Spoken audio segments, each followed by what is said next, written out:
Hi, I'm Brendan Richards from SSW TV, and I'm here at NDC Sydney with security expert Troy Hunt. How are you? G'day Brendan, good.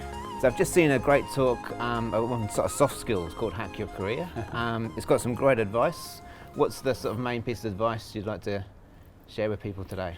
I think it was probably just getting started, just doing stuff. Like I kind of went through a little bit how I started by writing a blog, and I didn't really know what I wanted to write about. Like I had this first one in mind about online identities being smart career moves, and after that I just had no idea.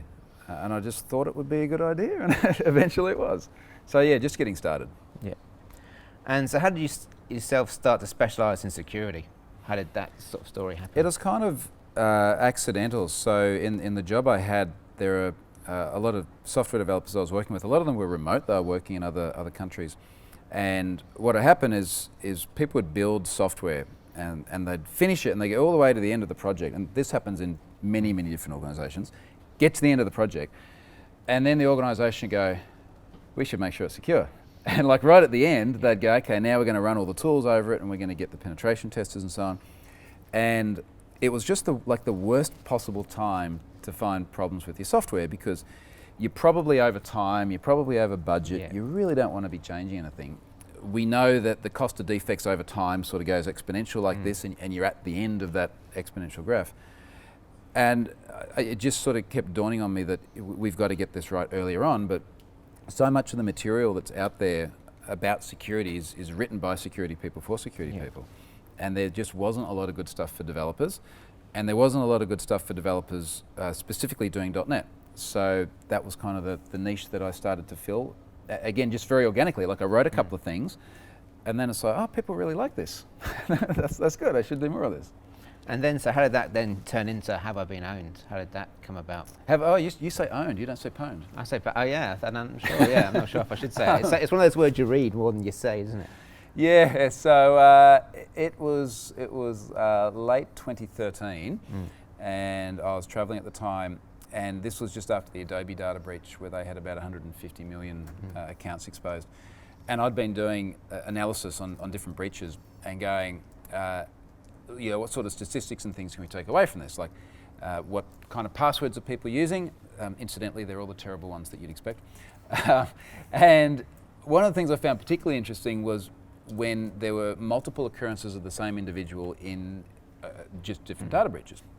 And I'm looking at this going, I wonder if these people know that they've been in Adobe and Gawker and all these other things as well. And I thought this would be a cool service. Like I could build this, put it out there, and people would come and do it. So there was sort of that motivation in terms of building a service. And the other motivation that I spoke about in the talk today was that it would allow me to build something in anger on Azure. And I guess what I mean by that is like, I was starting to do a lot of work with Azure, but I didn't want to build Hello World, because that's just, it's pointless. And when I saw this massive set of data, I think it was in total about 155 million records I started off with. And I thought, okay, that'll give me the opportunity to actually have a sizable database. Everything went into table storage, which is something I hadn't used before. And I thought, okay, well, that's a really good use case for that. Best decision ever made.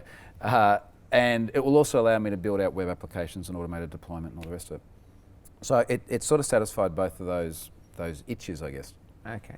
And I've seen more recently you've got a new feature on, sort of related to Have I Been Pwned, the whole sort of database download thing of sort of compromised passwords. How did that feature come about? And also you had to make some careful decisions on how you release that data.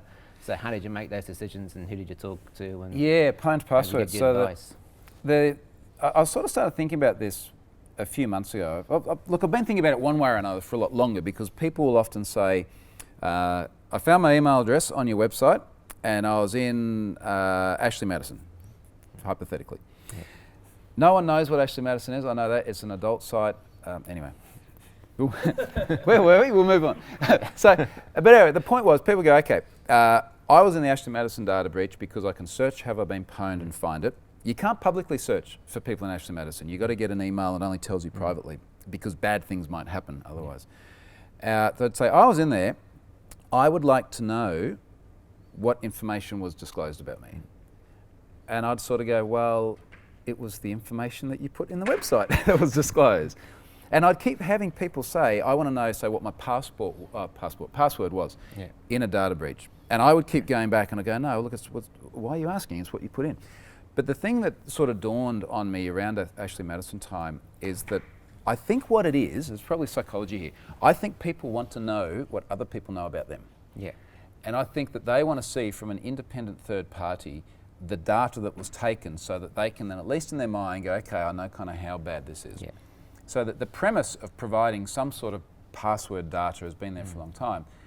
I just don't want to put that in a system that I'm responsible for, because it just creates so many risks. Like if I did have people's Ashley Madison account in there, and hypothetically, if one of you had an account in there, and you knew that I had all of this sensitive information about you, I'm worried about someone trying to absolutely take me to the cleaners for having that data. I'm worried about one of the organisations going, this is a huge amount of really sensitive data, and basically going all legal on me. And let's face it, I'm worried about if someone else breaks into that system, I mean, that would just be catastrophically bad for me. And at the moment, the worst thing that happens if someone breaks into the system is they get email addresses that have already been leaked. And I don't want that to happen, but that is a different world to you've just lost everyone's sexual preferences. Yeah. So the pwned passwords was like a middle ground in there where I felt that I could provide the passwords, anonymise them far enough, or let's rephrase it, protect them far enough by SHA-1 hashing them all, because a lot of passwords are people's email addresses and things like that. Yeah. So and that means that it's easy to say, is this password hashed? Correct. And So- but not like search it. You've got to search one at a time. Yeah, for yeah. your So one like particular if you were password. building a system, and this is the ultimate intention, if SSW builds a system and they say, when people register, we want to be able to tell them if their password has appeared in a breach before, you can take the password they provide, you SHA-1 hash it, compare it to the one that I got in storage. That's right. And really, that was sort of the original intention, that it would be integrated into systems. And what I didn't sort of foresee being as popular as it has been is that I put a little search feature on the website where you could go, well, here is a password, is it in the data? And before everyone loses their freaking minds, there's a big bit of bold text saying, don't put your real password in a third-party website. But people like losing their minds. It's the job for some people on the internet. So anyway, I got a bit of feedback about that. But what's actually been really interesting is the number of news outlets around the world that have picked this up and gone, go to this website and check your password. I was going, oh, jeez. Yeah, they didn't read the text. They didn't read the text, but by the same token, like if we all take our tinfoil hats off for a second, I'm not logging any of this data. I'm not storing it anywhere. It's sent over an encrypted transport layer the whole way. It's arguably far better protected than the other places that they're putting the data into. And if the result of this is that it comes back and tells people that this password has appeared somewhere else, and they make as fundamental behavioural change as a result, I reckon that is a much better position than if they didn't put it in at all. Great stuff. So my final question, if you had a time machine and you'd go back, say 1 or 2 years and talk to your past self, what's the one piece of advice you would give to your past self? Ugh. This shows that we didn't rehearse these. Yeah, it's been thrown on you. I've often sort of looked back at it and thought, yeah, it would have been good if I, say, had have left my job earlier. So in the talk I talk about how they eventually gave me redundancy when I'd been tempted to leave earlier. But the thing is that I'm so happy with where I am now, what I do now. I almost have that sort of, it's like in the movies when they go back in time machine and someone steps on a mosquito and now suddenly like the dinosaurs rule the world. Yeah. I wouldn't want to mess it up. No, that's right, yeah. I could have done things that would have made me much happier at the time. I could have left and gotten another job and worked for someone else, and I almost certainly wouldn't have the life I do today. So I honestly don't think I would change any of it in retrospect. It has worked out. It's probably taken longer than what I would have planned, but I'm just happy with where I am. Well, thank you. So I'm now going to open up the audience to questions. If you have a question, please go to the microphone at the back there so we can catch it For for the feed. people on the live stream, there's like 2,000 people out here as well. That doesn't sound like 2,000 people. So any questions? Oh, they also went around Yeah. with the camera and they pointed at the audience as well. Oh, man. All right. Damn it. Been caught. There's a question there. Hello, is that all right? Is it working? That's Yeah, good. yeah, you're good. Yeah. Came to your talk, Troy, and you talk about building an online presence. How do you balance an online presence with intrusions into your personal life? And I guess especially relevant in your case is you've probably got somewhat of a target on your back, being a security expert. Shit, do I? It's a good question. So I have people often someone will send me like a DM or an email, and they're good, sort of well-intentioned people, and they'll say, I don't know if you know this, but if you look at your domain, I can figure out where you live. And I'm like, what? So it's like a phone book. You know, I think the point is that there is so much information out there about all of us that people that want to find it will find it really easily, whether it's your phone number or your address or anything like that. I had a video go out just today that Channel 9 from Microsoft shot back in Feb, whenever Ignite was on, where they came to my house and Seth interviewed me, and they had a drone, and it shows the house and where I live and the street and the water and everything. And I was sort of thinking about it, going, you know, how do I feel about this? And again, the rational side of me says that unless I'm trying really, really hard to hide my identity and where I live and all the rest of it, to the extent that it would make life much more difficult, it's a little bit pointless.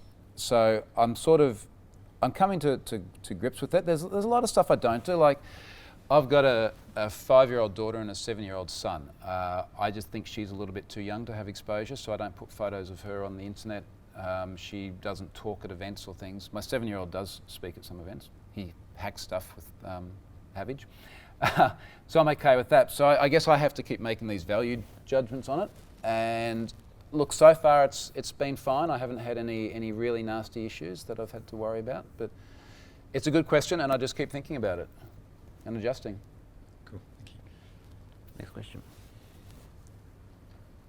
Hey Troy, I just sort of wanted to ask how you feel about the sort of knowledge level of the developers you're working with and how that might influence what technologies you use. You know, sort of thinking about things like, say, OIDC and bearer tokens being quite new to a lot of developers. And do you feel, you know, there's potentially situations where you'd be better to use an older but more well-known paradigm, familiar paradigm to people than, say, something that might be newer and have some advantages but that the developers might have less knowledge of? I think there are probably multiple ways of answering that. And the first thing I started thinking of when you said that, Scott Hanselman wrote a blog post a few years ago where he was talking about dark matter developers. And this is really interesting. Google Hanselman and dark matter developers, because excuse me, what he was saying was that, like, we come to events like this and we're surrounded by smart people, attendees and speakers as well, people who want to get better at what they do, and we learn all these interesting things. And this almost becomes our echo chamber, right? Where we're talking to people that are really switched on. And we neglect the fact that there's just like 90+% of people out there building software will never come to one of these events. They'll never watch a Pluralsight course. They probably won't ask questions on Stack Overflow. They will sit there and they'll have 20 years experience, which is the same 1 year 20 times over. You know, this is just the way they are. So I think we've got to acknowledge that. And then the question becomes, well, for folks that may not want to be at the cutting edge or just may not want to be out there doing this, there are plenty of people out there that are just happy doing 9 to 5 and then having the night and the weekend with their kids and not learning anything new. I think in cases like that, you probably take on a greater risk by saying, go and do something new that you're unfamiliar with. And the reality of it is that there are people out there who are probably better off still writing a VB6 app than what they are going out there and trying to learn WPF or something like that. Not because VB6 is a better thing to do, but because these are people that at the end of the day are in there, particularly the folks in companies like I was in, where they don't make software, they make drugs. And all of these guys are in here just to provide a support service. They're not getting training or skills or so on. They're probably going to be able to do a much better job doing what they're familiar with an old proven technology. As abhorrent as many of us find that vision to be, I think you're actually right, and I suspect you think you're right on that, but that's a very good point. Next question. Hi. So you were talking about building an online presence. How did your name get out there? Was it mostly to do with the blog posts and the answering of Stack Overflow questions, or did you take a more marketed approach? I don't think I'd take a marketed approach, and frankly, I think I'd feel like I was selling out a little bit if I took a marketed approach. Now, mind you, without knowing precisely what you mean by that, in my mind, if my goal was to try and go out there and market brand Troy, I think that would feel a bit disingenuous. Basically, all of the things I did that got exposure was just writing things that I thought were interesting in different forums and doing different things that gave me access to different people, as opposed to saying, let's go out and try and market the brand. So, you know, I mentioned I started writing blog posts. Barely anyone read them to begin with. I've still got the Google Analytics stats, and there's like nothing there for ages. I mentioned the first talk I did was with SSW. I mean, there's a user group that probably, I don't know, 30 or 40 people or something there at the time. And I just turned up and talked, and a bunch of people went, oh yeah, it's that guy. And what tends to happen now, and we all see this, we all partake in this, is that people see something that's interesting and they share it, and it spreads, and you get a few more followers, and it begins very gradually, but it can also increase very rapidly too. So I certainly didn't go out there with a plan. I've never sort of paid for advertising or anything like that. It just happened very, very organically. I'm sorry I don't have a really good answer, which is like, go and do that, you'll be fine. You know. Any more questions? Troy, my question is around certification as an ethical hacker and the relevance of that certification in the Australian market. Where do you see it today, and do you see it increasing? All right, so this is related to the CEH, Certified Ethical Hacker stuff? Yes, that's right. So for those of you that may not know the background, I wrote a large number of courses for Pluralsight recently that cover areas of the Certified Ethical Hacker syllabus. And then another author wrote a significant portion of it as well, and a couple of other guys did some bits. And folks can now go and watch this Pluralsight series, learn everything they need to know to then go and sit their Certified Ethical Hacker exam. And a lot of people sort of go, well, you know, is it any use? Would it be any good for me? Now, I begin by saying I haven't done it because it'd be no good for me. So I haven't, even though I've written like a big whack of the material, I've done all the SQL injection stuff and things like that, I don't have any interest in the malware and analysis and network reconnaissance. It would serve me no purpose. And for me, I don't think that the certification itself would serve a purpose. But there are a lot of people out there that want to go and get jobs in organisations that do recognise it. So, for example, Department of Defence recognises it. If you want to go and work for the DoD, having a CEH is actually an expectation in some areas. There are other people that will go to organisations that will put value on certifications over all other things. There are other organisations that are going to be more focused on, well, show me what you've done and what your hands-on are, and I don't care about the piece of paper. And I really think that the answer to the question is you've got to look at the sorts of organisations you want to work for, and if that would provide any value. And I have a feeling we touched on this in the workshop the other day as well, which is that let's say you work for a company like SSW building software for other people. Having people that have that certification can be valuable if you're then going out there trying to sell your services as an organisation. And there are certainly multiple different people in companies that I've spoken to that have said we're doing this so that when we go out and sell our software development skills, we can say that the people working on your software have got a CEH certification, and that helps them open doors. And that's sort of what I mean. Like if it's going to have a tangible positive effect, then yes, do it, but I'd try and figure that out before investing the effort. Any more questions? Okay, well, thank you. One over there. I have a few questions on the online. Okay, audience. go for it.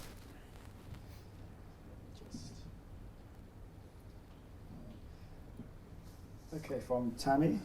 What is next for you, Troy Hunt? And what is next for Have I Been Pwned? What is next for you? Next for me is I'm going snowboarding for a week. That's nice. Which is nice. And for the online viewers, yeah, we do actually have snow in Australia, which is nice. But look, in all seriousness, I think, and I haven't spoken much about this because I'm sort of coming to this conclusion more recently, is I need to kind of get out of this phase of I've finished my corporate life and I've got independence, and I just need to say, I just need to go 110% on everything, because to be honest, I'm starting to feel tired. I've been away a third of the time for the last 2 years. I've got little kids. The travel has just been intense. I just had 6 weeks away in Europe, which finished last month. So I'd like to try and start spending some more time at home. And that means putting more effort into things like Have I Been Pwned, which I enjoy, and there's lots of opportunities to do things with that as well. I've been doing things like more independent courses as well. So some people might have seen I've done courses for Varonis, the security company, and they pay me to write a course and then they put it out there for free. And I'm happy because that model works for me, and other people are happy because they get free courses. My one on Ubiquity went out just this week as well. Same deal. So these sort of models give me more opportunity to stay at home, because it's sort of feeling like if I just keep going to big conferences around the world and speaking to the same people, that's not necessarily adding much new to what I do. And I do want to keep doing that, but just not quite as much. And in terms of what's next for Have I Been Pwned, look, I've got a few ideas. There are some things I'd like to do that that I think we might see maybe in years to come. I don't think this year. And I won't give too much away on that, but there's been some really interesting people pop up with good ideas and interesting offers about how I can do some of the sorts of things we spoke about early on, you know, like making data available to people. So for now, it's just going to keep growing and doing things like the pwned passwords. I'm going to put out another version of that soon that's going to have the prevalence of how passwords appear, because people have said, well, there's like 320 million passwords there. Do we block all 320 million of them or just the top 30 million of them? And they don't have the data to decide that at the moment. So after I come back from snowboarding, I'll do that and I'll put out an update to it. Okay, just one more question. Will you ever write a book about security, and what will it be about? No. I'm guessing security. Well, actually, I shouldn't say never. A lot of people write technical books, and in my experience, the people I speak to are not real happy with the results. And what I mean by that is that they don't make any money out of it, and it's a book which then becomes a large piece of work, dramas with publishers, some people self-publish. But the story I keep hearing from people is a lot of effort went into it, there wasn't a lot of value, and it probably wasn't the best use of my time. So I'm not planning on writing any sort of technical books. I'm creating so much other stuff between courses and talks and blogs and everything else. I don't feel I need that channel. I might be interested in writing something a little less technical, a little more sort of, I don't know, like even engaging reading. There's so much interesting stuff I see that I think makes good stories. Now, if at some point in time I collate that and put it into a book people could read, I don't know. But I think part of the problem is a book would be a massive commitment of something that I'd have to sort of see through, and I'd have to keep doing the same thing. And I don't know that my attention span is up to that as well. So I like jumping around between different things. Okay, all good. So thank you very much, Troy Hunt, and thank you for NDC for running such a good conference. And you have been watching SSW TV. Look below for more great videos. Thank you. Thanks, guys. Thank you. Thank you.